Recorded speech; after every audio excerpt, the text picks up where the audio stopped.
Bashkimi Demokratik për Integrim ka reaguar ndaj rritit fetar që kryen një prift mbi makinat e policisë në ambientet e Ministrisë së Punëve të Brendshme. Kjo nuk është tradit, kjo është shkelje e hapur e parimit të shtetit sekular, thuhet në reagimin e partisë. BDI thekson se një veprim i tillë është plotësisht i papranueshëm në një shtet që me kushtetut është sekular dhe me realitet multietnik e multifunksional. Nga partia theksojnë se policia e RMV-s nuk i përket asnjë feje dhe nuk guxon të krijojë perceptimin se ekziston fe dominante apo fe zyrtare brenda institucioneve të shtetit.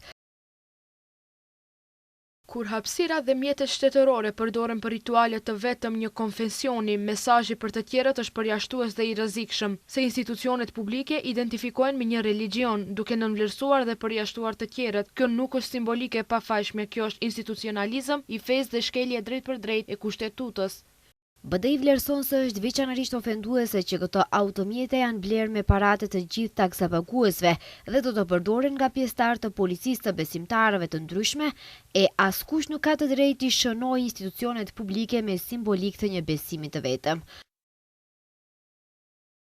Shteti ruhet nga ligji dhe kushtetuta, jo nga uji bekuar i priftit. Pikërisht për këtë arsye, shteti sekular nuk funksionon me tradita, por me barazi dhe neutralitet institucional.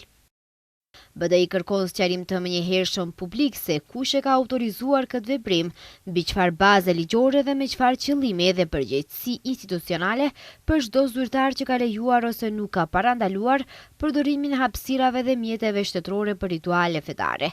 BDI bën thirrje dhe vlenje që, siç thon ata, në vend të zhurmës me statuse në rrjetet sociale dhe deklarata për media, le ta dëshmojnë kapacitetin me veprime konkrete dhe parandalim të praktikave diskriminuese.